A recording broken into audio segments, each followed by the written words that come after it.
Jy het sekerlik al gehoor hoe mense opkyk en ligloop vir sogenaamd belangrike mense. Dit kan nou enige vorm van belangrikheid insluit, soos jou baas by die werk, 'n bekende in die media of vermaaklikheidswêreld, 'n talentvolle of hoog aangeskrewe mens, 'n influencer. Dit is goed om mense te respekteer vir die posisie of plek waar hulle in die lewe is en met bewondering te kyk na ander se uitsonderlike, suksesvolle lewens of talente. Maar ons hoef ook nou regtig nie die grond te aanbid waarop hierdie mense loop nie. Want ook in hulle geval geld Koos Du Plessis se liedjie, wat ek is net genade, en wat ek het, is net geleen. Wanneer ons gebalanseerd na ons eie waarde en die van ander kyk, is daar 'n stuk bevryding en tevredenheid in ons. Want ons kan nou minder druk op onsself plaas en rustig wees in wie en wat ons is, sonder om te probeer om soos ander te wees, om beter te wees. Wanneer ons met vergenoegdheid in onsself leef, sien ons ook makliker ander se goeie eienskappe raak en skroom ons nie om dit vir hulle te sê nie.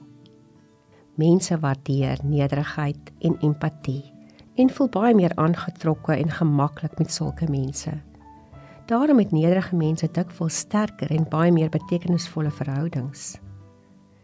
Nederige mense weet, hulle weet nie alles nie, en daarom is hulle leerbaar, lewenslang. En dan leer die woord ons in 1 Petrus 5 vers 5b. Moenie te veel van jouself dink nie, maar ken liewer julle plek. Daar staan mos geskryf, God is aan die kant van mense wat nie te veel van hulle self dink nie. Hy is goed vir mense wat tevrede met hulle self is, sonder om windmakerig te wees. Kom ons bid.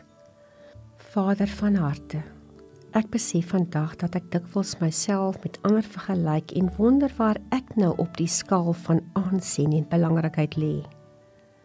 Here, en dan plaas ek soveel druk op myself om meer te doen, meer te wees. En dit is so onnodig. Vandag bid ek dat U my gedurig bewus daarvan sal maak dat my waarde in U lê. Dat U aan my besondere talente en gawes gegee het wat ek met vrymoedigheid kan uitleef. En dat ek daarom rustig en tevrede kan wees in myself, in U. Amen.